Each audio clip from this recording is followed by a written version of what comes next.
이번 시간은 그 식물의 겨울나기 생존 전략입니다. 겨울나기가 식물의 살아남기 전략, 그러니까 생존 전략의 한 분야이기도 하죠.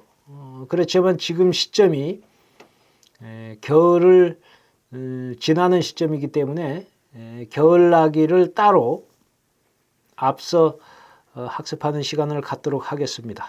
자, 겨울나기, 여기 그 복수초가 지금 그 사진으로 눈 속에 쌓인 상태죠.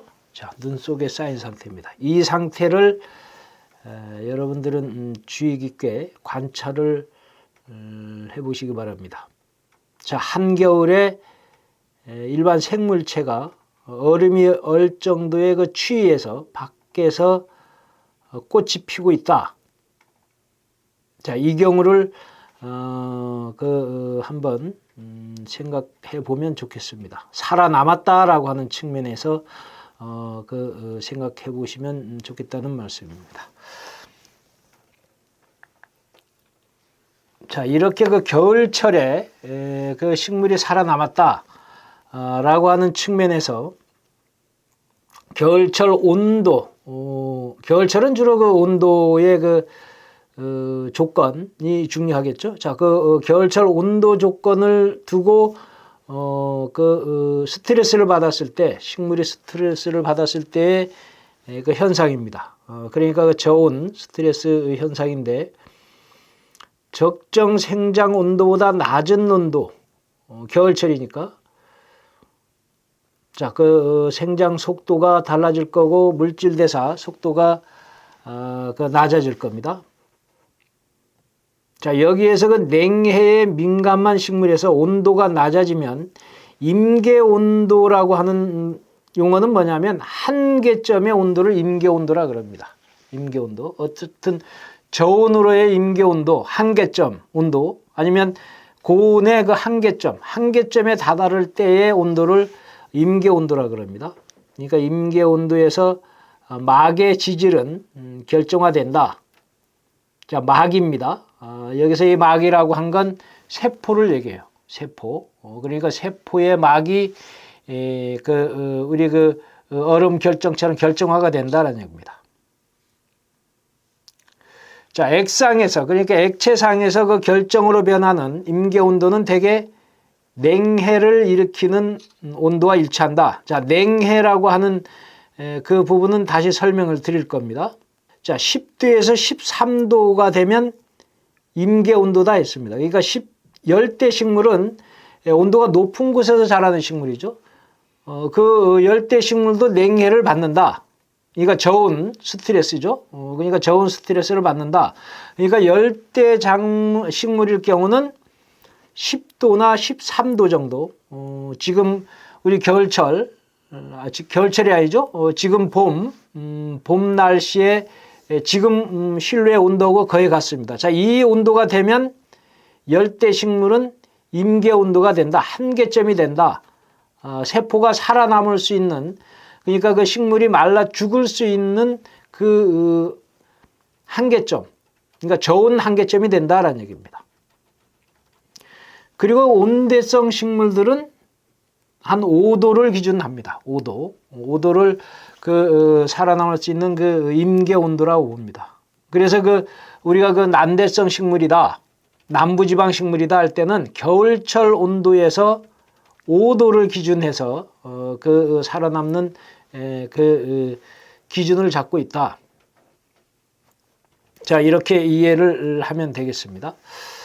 자, 그래서 냉해라고 하는 부분은 저온, 그러니까 0도에서 15도에서 발생을 한다. 그러니까 열대 식물 같은 경우는 한 15도까지도 저온 스트레스에 달할 수가 있다. 해를 받는다라는 얘기죠. 자, 그 다음에는 동해, 그러니까 여기에서 그 저온 스트레스는 여러분들이 이해를 할 때 냉해와 동해라고 하는 그 두 가지, 그러니까 여러 기작 같은 정도는 여러분들이 알지 않아도 저온 스트레스에서 해를 받을 수 있는 부분이 냉해가 있고 동해가 있다. 비슷한 용어입니다. 우리는 다 같은 용어로 쓸 수가 있습니다. 그러니까 냉해는 0도에서 15도까지, 열대 식물일 경우는 한 15도까지도 냉해를 받을 수 있는 형태가 되는 거고, 동해는 상당히 낮은 온도입니다. 결빙할 수 있는 아주 낮은 온도. 그러니까 영하의 온도에서 해를 받을 때를 동해라 그럽니다. 영하 잎갈나무 종류는 보면 65도, 70도. 그러니까 실외의 온도가 65도, 영하 65도, 70도에서도 나무가 죽지 않았죠. 죽지 않았습니다. 자, 이런 시베리아 북쪽이라든지, 자, 이런 쪽에서 보면 영하가 상당히 낮은 65, 70도에 살아남았다. 자, 분명히 해를 받아야 되겠죠. 생명체니까. 그런데 살아남았다라는 얘기입니다. 자, 그런 경우에 왜 살아남았느냐라고 하는 겁니다. 이 온도에서 세포가 죽었다면 죽게 되는 거죠. 그러나 그 세포가 살아남았다라고 봐서 나무가 죽지 않았다는 얘기입니다. 자, 여기 보면 세포나 조직의 동결 속도가 매우 느리게 이루어진다면 원형질체 외부에 얼음이 형성된다. 그러니까 그 세포 안쪽은 살아 있습니다. 그러니까 세포막을 증설해서 바깥쪽에 결정이 생겨버립니다. 막아버리는, 그러니까 얼음 결정처럼 결정이 생겨버리면 그게 보호막이 돼서 그 세포 안쪽에 있는 부분은 저온에 살아남게 된다. 그러니까 세포가 살아남는다는 얘기입니다. 그래서 나무가 이런 영하 60도, 70도에서도 살아남았다라는 얘기입니다. 자, 이런 동결 온도 이하에서도 얼음 결정이 형성되지 않는 현상, 이런 현상을 초냉각이라고 하기도 해서 일반적으로 얼음을 형성시키는 핵심 물질이 없는 순수한 물이 초냉각되기 위한 최저 온도는 영하 38도다. 자, 그래서 나무가 살아남는 추운 온도에서도, 아주 영하 온도에서도 살아남는 이유를 설명드렸습니다. 자, 겨울철에 해를 받는 경우에 우리가 냉해와 동해가 있다. 동해와 냉해는 다르다 정도만 여러분들이 알아두면 좋겠습니다. 자, 그 다음에는 열매, 종자 살아남기. 자, 겨울철에 식물이 살아남을 수 있는 그 조건을 우리는 나무일 경우는 땅 위 부분이 살아남죠. 땅 위 부분이 살아남기 때문에 저온의 전체적인 세포는 살아남고, 그 다음에 싹을 틔우기 위한, 싹은 먼저 준비를 해야 되겠죠. 그러니까 나무 온대지방 같은 경우는 우리가 흔히 겨울 눈이라 그러죠. 자, 겨울 눈에 의해서 살아남는 전략을 펴고 있는 거고, 물론 나무도 종자 상태로 겨울을 나기도 하죠. 겨울을 나기도 하지만 지상부가 살아있다라고 하는 측면에서 보면 겨울 눈에 의한 살아남기 전략을 편다. 이렇게 볼 수 있고, 초본일 경우, 그러니까 풀일 경우입니다. 자, 풀일 경우는 지상부가, 온대지방에서는 지상부가 말라 죽는 경우를 우리가 풀이라 그러죠. 물론 예외적으로 말라 죽지 않는 풀도 있습니다. 맹문동이라든지 아니면 노루발 풀 같은 종류라든지, 아니면 남부지방에 가면 고사리 종류들, 이런 종류들은 겨울철에도 살아남지만 줄기가 연약하니까 풀이죠. 자, 풀 같은 경우는 대부분은 땅 위의 부분이 살아남질 않는다. 자, 그러면 겨울 살아남기 전략은 어떻게 펴느냐? 기본은 종자 및 열매 및 종자에서 살아남기 전략을 펴는 거죠. 물론 땅의 땅속 기관, 그러니까 땅속 기관은 살아남을 수도 있죠. 그러나 1년 초는 땅속기관이 살아남지 않는 경우죠. 그러니까 그 땅속기관이 살아남는 영양기관이 살아남아서 겨울을 나는 경우도 있지만 초분일 경우는 일단 지상부가 죽는다. 1년생을 생각해야 되니까.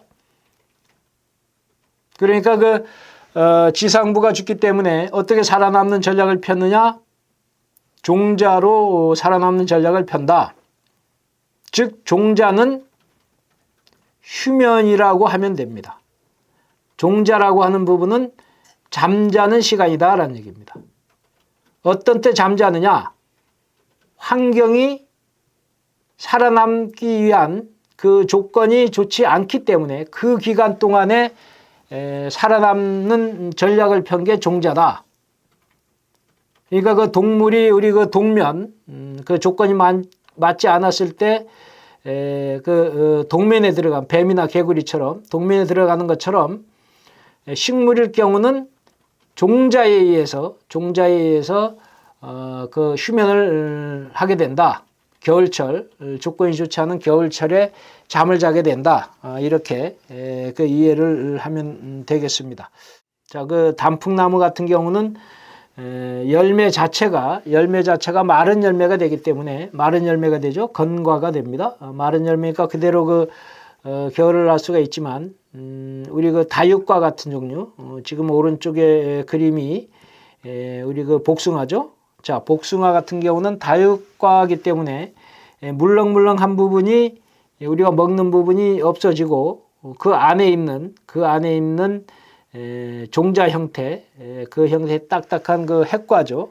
이 복숭아는 이 부분이 이 겨울을 나서 나중에 봄에 싹을 틔우게 된다. 자, 이렇게 이해를 하면 되겠습니다. 자, 종자에 의해서 겨울을 난다. 그러니까 종자가 조건이 나쁠 때 그 기간 동안에 잠자는 경우다. 이렇게 이해를 하면 됩니다. 자, 그 다음에는 초본일 경우에 앞서 제가 설명드렸죠. 종자가 살아남지만 단연생 초본일 경우는 땅 밑에 기관이 살아남는 거죠. 땅 밑에 기관이 살아남습니다. 겨울철에. 지상부는 죽기 때문에. 자, 땅 밑에 부분이 살아남는데 어떤 부분이 살아남느냐? 뿌리가 살아남을 수도 있고 줄기가 살아남을 수도 있다라는 얘기입니다. 우리가 앞선 시간에 그 대략을 설명을 드린 바가 있습니다. 자, 이제는 여기서 한번 보겠습니다. 자, 여기 뿌리에 영양물질을 저장을 했다. 이 고구마죠. 고구마하고 도라지입니다. 자, 도라지하고 고구마는 땅속 기관이 줄기가 아니고 뿌리죠. 자, 고구마는 뿌리입니다. 자, 왜 고구마는 뿌리가 되고 감자는 줄기가 되느냐? 라고 하는 차이점이 뭐냐라고 하는 겁니다. 자, 땅속 기관, 여러분들이 초본 식물의 저장 기관이 땅속 기관이 뭉툭하게 있을 때 어떤 게 줄기고 어떤 게 뿌리냐? 구분할 때는 땅 위에 있는 줄기를 생각하면 됩니다. 소나무 줄기를 생각하겠습니다. 쉽게. 뭐 참나무도 좋고 다 좋습니다. 그 소나무 줄기를 보면 거기에 보면 마디가 보입니다. 마디. 각각의 마디가 보여요. 자, 그 줄기는 마디가 보인다. 그러니까 마디와 마디 사이를 우리가 마디와 마디 사이를 마디 사이, 이 절간이라 그러죠. 절간. 그리고 마디는 뭐가 있느냐? 눈이 달린 곳입니다. 각 마디는. 눈이 달렸다는 얘기는 싹이 튼다는 얘기죠. 그러니까 잎이 달렸다라고 하는 겁니다. 자, 줄기를 보면 잎이 달리고 잎이 나오는 눈이 달리고 그 다음에는 마디가 각각에 있기 때문에 마디 사이가 존재를 하죠. 자, 이게 줄기의 3요소입니다. 줄기의 3요소. 그러니까 눈, 잎, 마디 사이. 마디라고 해도 좋습니다. 자, 이게 줄기의 3요소입니다. 소나무 줄기라든지 뭐 다른 뭐 초본도 그렇고 목본도 그렇고 줄기 지상부에 있는 줄기의 3요소입니다. 이 줄기의 3요소가 지상부에 있는 것처럼 된 줄기의 3요소가 땅 속에 존재를 하면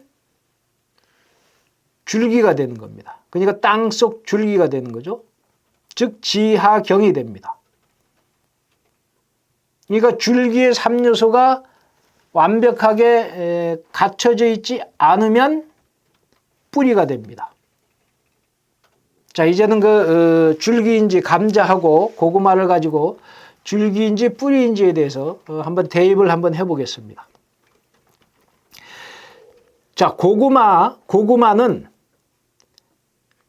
눈은 가지고 있습니다. 눈은 가지고 있는데 근원적인 눈, 가장 끝에 눈, 싹이 나오는 눈을 가지고 있지만 눈이 한 곳에만 있고 마디 사이가 없습니다.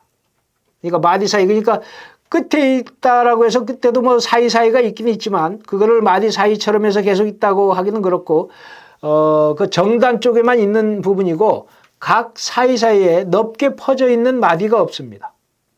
자, 그런데 감자는 눈이 전체에, 감자 우리 먹는 그 감자는 전체에 돌아가면서 중간중간 눈이 있습니다. 그러니까 눈과 눈 사이는 마디 사이니까 그 마디 사이가 존재를 합니다.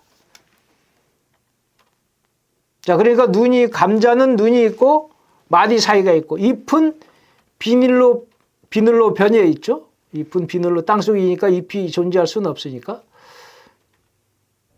자, 그래서 그 감자는 줄기의 3요소를 그대로 가져 있습니다. 근데 고구마는 가져 있지 않다. 즉 고구마는 뿌리가 된다라는 얘기입니다. 자, 그리고 감자를 여러분들이 그 땅속 기관을 이렇게 캐보면 뿌리 부분이 따로 있습니다. 감자가 달리는 곳은 따로 나옵니다. 그러니까 그 뿌리가, 감자가 줄기에서 쭉 이어진, 그 땅속 밑으로 쭉 이어진 뿌리가 따로 있고 감자가 달리는 게 따로 그 옆으로 나와 있습니다. 그런데 고구마는 그렇지 않습니다. 고구마는 쭉 그 땅이 줄기가 이어져 가지고 그 뿌리 부분에서 굵어진 부분입니다. 뿌리 부분에서 굵어졌다. 감자는 뿌리 부분에서 굵어진 게 아니고 그 감자가 달리는 자루가 따로 나와 있다. 이렇게 이해를 하면 쉽게 이해가 됩니다. 자, 뿌리가 살아남는 그 전략을 폈다. 그래서 그 뿌리가 이렇게 살아남는 경우를 그 앞선 시간에서 우리가 몇 년이 지나면 그 썩어버린다라고 하는 것까지 우리가 학습을 한 바 있습니다. 땅 속에 있는 기관을 그 비교하는 겁니다. 뿌리가 되느냐 줄기가 되느냐. 여기서 보면 그 왼쪽에 있는 그림이 두매부추입니다. 자, 이 두매부추의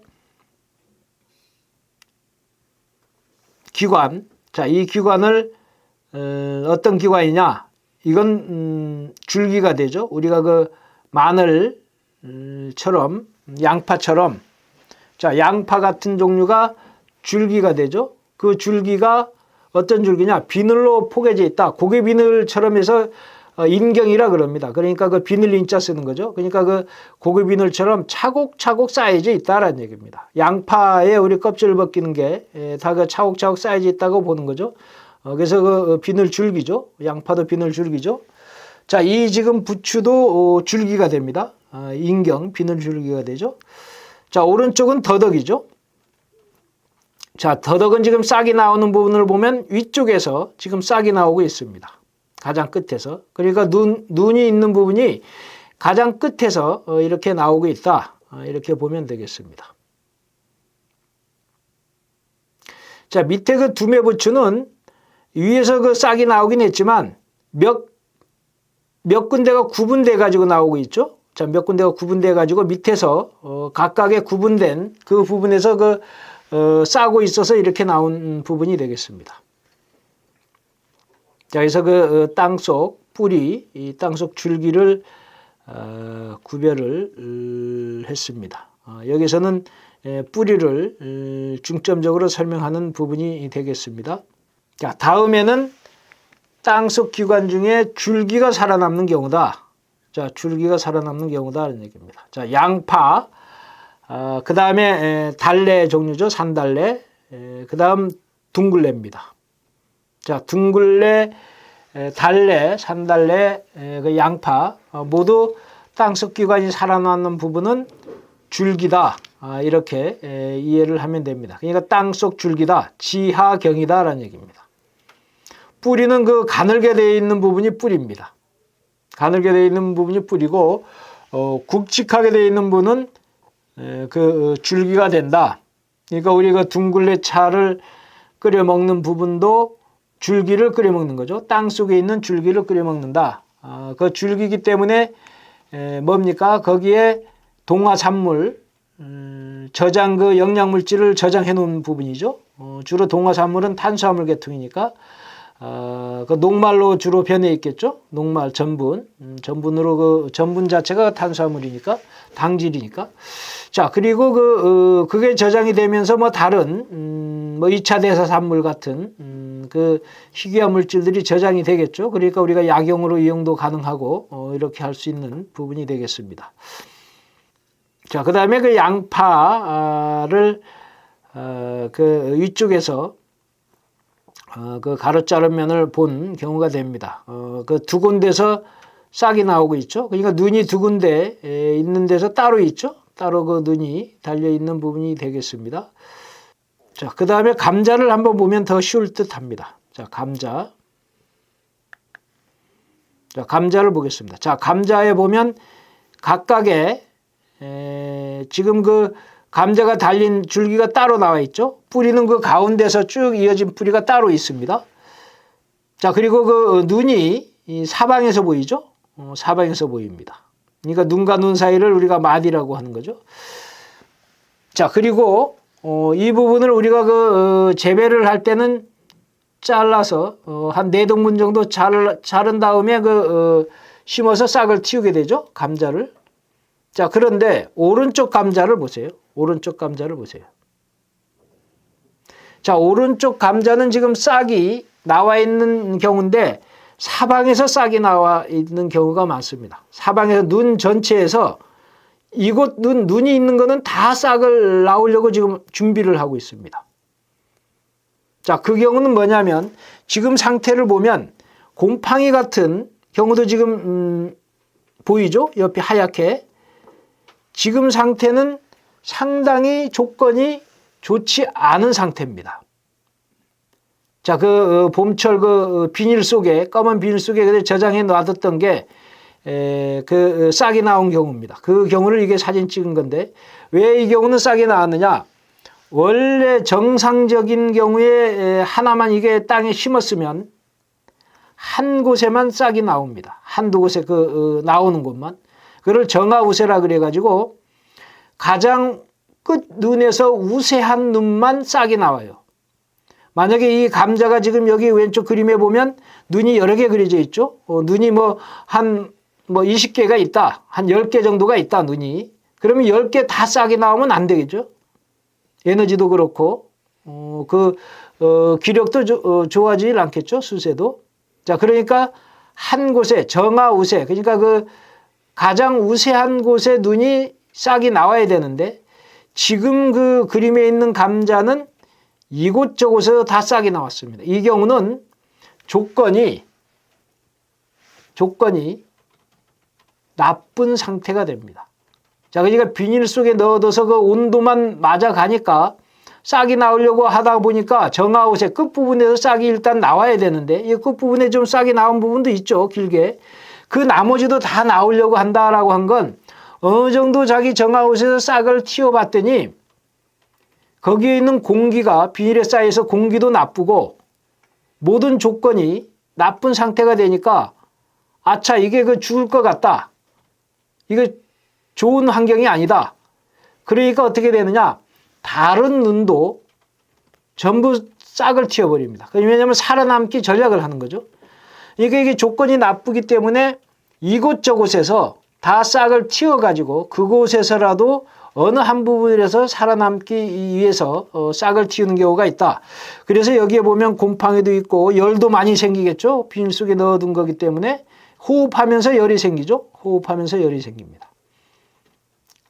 자, 그런 경우에 그 모양을 보고 있는 그 경우가 되겠습니다.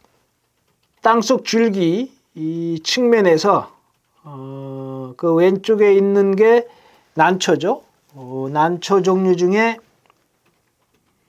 우리가 약용으로 지금 그 재배가 성공을 했죠. 약용으로 재배를 하는 천마죠. 천마입니다. 난초죠. 천마가 난초인데 천마는 난초인데 어떻게 됩니까? 그 잎이 녹색으로 된 잎이 없죠?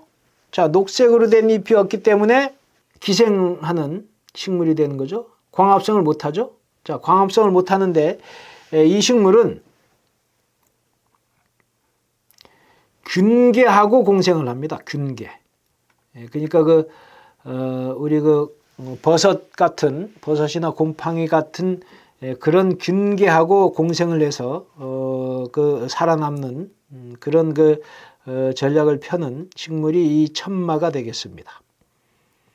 자, 그 중간에 있는 식물이 천문동입니다. 천문동. 자, 천문동은 우리가 쉽게 일반 내륙에서 쉽게 볼 수 있는 그 식물이 비슷한 식물이 뭡니까? 우리 빗자루가 되죠. 빗자루. 아스파라거스입니다. 속명은 아스파라거스예요. 우리가 먹는 아스파라거스가 똑같은 겁니다. 자, 속명이 아스파라거스니까 영명도 아스파라거스죠.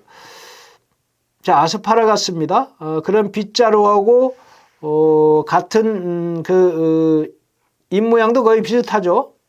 자, 그런데 뭐가 다르느냐? 땅속을 캐서 보면 지금처럼 둥글둥글하게 보이는 그 모양이 보이죠? 자, 이 부분을 우리가 그 천문동 약을 쓰는 거죠. 일반 빗자루 종류는 이렇게 둥글둥글해서 뭉뚱뭉뚱해지는 기관을 발달하지를 않습니다. 그대로 일직선으로 두꺼워지거나 이렇게 발달을 하지만 갑자기 볼록볼록한 발달을 하지를 않습니다.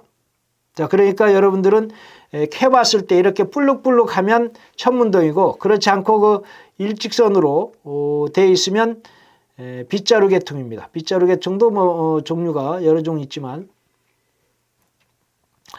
자, 그리고 또 이 천문동하고 그 빗자루 종류 우리 아스파라거스 종류 할 때 식물을 알 때 참고될 기본적인 사항은 뭐냐? 자, 앞서 천마는 왼쪽의 천마는 잎이 녹색을 가지지 않는 잎이 없어서 녹색을 가지지 않기 때문에 기생식물로 자란다라고 하는 것을 알았고 그 다음에 천문동은 아스파라거스나 천문동은 잎이 없습니다. 자, 천마도 없었죠. 천마도 없었고 이 지금 천문동하고 아스파라거스는 잎이 없습니다. 자, 잎이 없어요. 자, 잎이 없는데 그러면 여기 지금 잎처럼 보이는 부분이 있죠. 녹색인 부분이 지금 보이죠. 침처럼. 자, 이 침처럼 보이는 녹색으로 보이는 부분은 가지가 됩니다. 가지 줄기가 됩니다. 그러니까 잎은 태화돼서 보이지 않습니다. 그 태화된 흔적이 이 천문동 같은 경우는 까락처럼 침처럼 이렇게 남아있는 경우는 있습니다. 그러나 잎이 보이지는 않습니다. 그러니까 지금 잎처럼 보이는 그 식물의 녹색 부분은 가지가 된다. 가지 줄기가 됩니다. 그러니까 잎이 없는 식물이다. 이렇게 보면 되겠습니다. 자, 이런 종류는 또 있죠. 이 주변에서 아주 쉽게 볼 수 있는 쇠뜨기가 그렇습니다. 자, 쇠뜨기도 잎이 존재하지 않습니다. 자, 쇠뜨기도 잎이 존재하지 않고 쇠뜨기의 잎처럼 보이는 가나다란 녹색인 부분은 그것도 마찬가지로 가지줄기가 됩니다. 가지줄기가 됩니다. 참고하시기 바랍니다. 자, 그 다음에 오른쪽은 뚱딴지죠. 뚱딴지, 돼지감자입니다. 돼지감자. 우리가 지금은 약용으로 널리 알려져 있지만 예전에는 이게 돼지 먹이로서 이용하기 위해서 들여왔죠. 들여와서 지금은 귀화식물처럼 많이 퍼져 있는 그 돼지 감자가 되겠습니다. 자, 그러면 여기서 우리가 땅속 기관 뿌리하고 줄기를 알아봤기 때문에 한번 제가 제시하는 그 질문에 한번 대답을 한번 여러분들이 해보면 좋겠습니다. 마음적으로 한번 알아맞혀 보세요. 뭐냐면 연근. 자, 연근이라고 하는 우리가 먹는 거 있죠? 우리 반찬으로 해 먹는 연근은 땅속 기관이 뿌리인지 줄기인지에 대해서 여러분들이 알아맞혀 보시라고 하는 뜻입니다. 자, 연근은 답을 드립니다. 자, 연근은 우리가 그 땅속에 있는 부분은 줄기가 되죠. 줄기가 됩니다. 자, 그런데 그 연근이라고 해서 뿌리 근자가 있는 그 용어로 쓰는 이유는 농업적인 그 용어입니다. 그러니까 농업적인 용어에서 줄기나 뿌리나 구별 필요 없이 땅속에 있는 기관을 주로 뿌리 기관처럼 통합해서 이렇게 부르는 경우가 있기 때문에 연근이라고 하고 있습니다. 뿌리 근자를 쓰고 있습니다. 그러니까 백합에 아까 백합 앞서 100가지의 비늘줄기가 합쳐진 경우를 우리가 백합이라고 그랬죠. 그런데 백합의 비늘줄기 합쳐진 부분도 용어로는 구근이라고 그러죠. 그러니까 둥그스름한 모양의 형태의 뿌리 기관이다라고 해서 백합의 부분을 우리가 줄기라 하지 않고 구근이라고 해서 표현을 하고 있죠. 그러니까 농업적인 용어다라고 보면 되겠습니다. 자, 연근은 우리 뭉뜩뭉뜩한 부분이 다 연결이 돼 있죠. 우리 비엔나 소시지처럼 이렇게 잘록잘록 거기에 다 연결이 돼 있습니다. 크게. 그러니까 그게 마디가 되는 거죠. 눈과 눈 사이가 마디가 있는 거, 마디 사이가 있는 거죠. 그 마디 하나하나에 눈이 있어가지고 줄기가 나오면서 잎이 하나씩 달리겠죠. 마디 사이에서 하나가 줄기가 쭉 올라와서 잎이 달리고 그 마디 사이 하나에서 또 영양분을 이용해서 쭉 올라와서 잎이 달리고 하겠죠.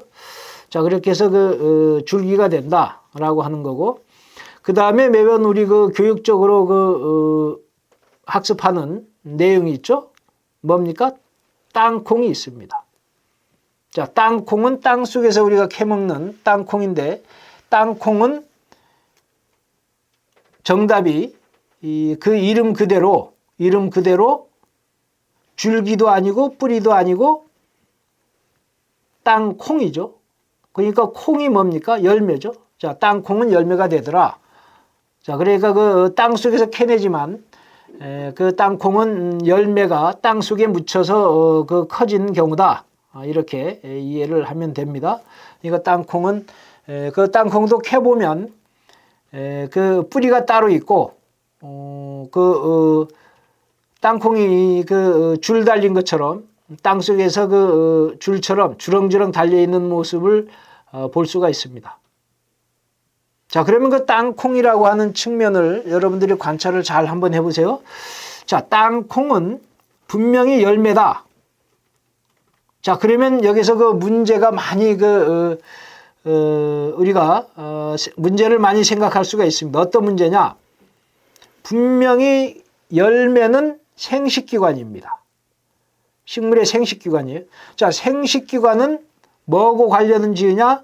꽃하고 열매를 우리가 생식기관이라고 합니다.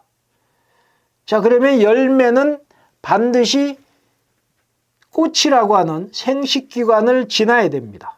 그리고 그 꽃이라고 하는 거는 우리가 흔히 식물의 생식기관을 꽃이라고 하는 거죠. 식물의 생식기관을 꽃이라고 그러는데 그 꽃이라고 하는 기관을 지나야 된다. 즉 꽃이라고 하는 부분에 열매라고 하는 부분은 유성생식에 의한 최종 단계죠. 자, 열매는 유성생식에 의한 최종 단계입니다. 이거 무성생식, 그러니까 영양기관에 의해 싹이 나오는 경우가 아니고 열매는 유성생식, 그러니까 암배우자, 수배우자를 만난 후에 형성되는 그런 최종 기관입니다. 자, 그렇다면 땅콩은 분명히 열매가 어디에 달려야 되느냐? 꽃에 달려야 됩니다. 자, 그리고 땅콩은 꽃이 어디에 피느냐? 땅 속에 꽃이 필 수는 없습니다. 자, 그러니까 땅콩은 분명 땅 위에서 꽃이 핍니다. 노랗게 꽃이 핍니다. 자, 그런데 거기에 열매가 달려야 되는데 우리 콩 달리는 거하고 똑같죠? 녹두 똑같이 그 팥 달리는 거하고 똑같아야 됩니다. 그런데 땅콩은 그 꽃에 달리지 않고 땅 속에 달리더라. 자, 땅콩을 관찰해 보면 땅콩은 그 꽃 기관에서 정바디가 딱 끝나면 꽃가루바디 수분이 끝나고 그 다음에 정바디가 딱 끝나면 열매 자루를 아래쪽으로 땅 밑으로 쭉 내리기 시작합니다. 자, 그래서 그 땅 밑에 내려와서 열매가 성숙하기 때문에 땅콩은 열매다. 이렇게 이해를 하면 되겠습니다. 자, 그 다음에는 그 겨울철에 지금 초봄, 이른 봄에 지금 볼 수 있는 현상이죠. 주로 로제트라는 용어로 많이 나옵니다. 저는 이 로제트라는 용어를 근출상 이렇게 용어를 쓰고 있습니다. 그러니까 그 뿌리 근처에서 나오는 그 형태다. 그래서 근출상 아니면 근출엽 이렇게 저는 쓰고 있는데, 자, 로제트 형태로 겨울을 나더라. 즉 온도의 환경을 이겨내기 위해서 이게 쭉 올라와 있으면 바람에 의한 온도 영향을 받을 수가 있고 또 건조의 영향도 받을 수가 있죠. 습도를 빼가니까 쭉 줄기에 올라왔으면. 그렇지 않고 바람의 영향에서의 건조도 막고 그 다음에 온도가 낮은 경우를 막기 위해서 지면 온도를 이용하는 거죠. 땅에 딱 달라붙으면 바람에 스치는 것도 막을 수가 있고, 그리고 지면 온도도 있기 때문에 온도 유지가 되더라. 그래서 완전히 밀착해서 살아남기 전략을 편다. 그러니까 온도가 내려간 상태에서도 살아남을 수가 있다. 이렇게 이해를 하면 되겠습니다. 자, 근출상 로제트 형태도 그 추운 겨울철에 살아남는 전략 중에 하나다. 이 종류, 꼬리뱅이 종류라든지 밑에 방가지똥이라든지 아니면 냉이 종류들이 이 겨울철에 보면 이렇게 로제트형으로 살아남는 경우들이 있더라. 가장 흔하게 볼 수 있는 그 형태는 우리 달맞이꽃 종류, 아까 앞서 그림에 나 있는 달맞이꽃 종류가 쉽게 로제트 상을 볼 수 있는 경우를 알 수 있을 겁니다. 자, 그 다음에는 근생줄기의 잎 흔적, 초본일 경우, 이게 뿌리 근처에 줄기가 굵어져서 살아남는 전략을 펴는 경우도 있습니다. 이 제일 왼쪽에 있는 게 해국입니다. 이게 해국은 땅 위 부분이 이렇게 굵어지면서 살아남기 전략을 펴죠. 자, 이렇게 전략을 펴는 건 뭡니까? 이렇게 되니까 목질화가 되면 해국은 실제적으로 나무 형질이 있죠. 지상부가 살아있으면서 목질화가 줄기가 강해지니까. 그래서 이 경우를 해국을 나무 쪽에 넣는 경우도 있습니다. 자, 그 다음엔 두 번째 있는 경우가 와사비야 속이죠. 고추냉이입니다. 자, 고추냉이도 지표면에 매번 잎이 달렸던 자국이 자라나면서 뭉툭해지죠. 자, 이 부분을 우리가 으깨서 이용하는 게 와사비죠. 와사비입니다. 자, 그 다음에 인삼. 자, 인삼의 줄기는 다 뿌리인데 줄기는 어디에 있느냐? 우리가 노두라고 하는 부분이 있죠. 노두. 흔히 일반인들은 내두라고 부릅니다. 그런데 정상적인 이름은 노두죠. 노두. 이런 노두 부분이 가느다랗게 연륜층이 나타납니다. 그 부분을 우리가 줄기라고 하면 됩니다. 그 부분은 줄기가 됩니다. 이거 땅속 줄기가 되는 거죠. 자, 이런 형태로 살아남는 경우도 있다. 자, 그 다음에는 겨울 준비 단풍, 겨울 준비 단풍 나무들이 되죠. 나뭇잎을 떨어뜨린 다음에 살아남는 전략이 되겠습니다. 자, 이 부분은 나중에 또 우리 눈이 겨울 눈이 형성되는 부분 설명이 있을 겁니다.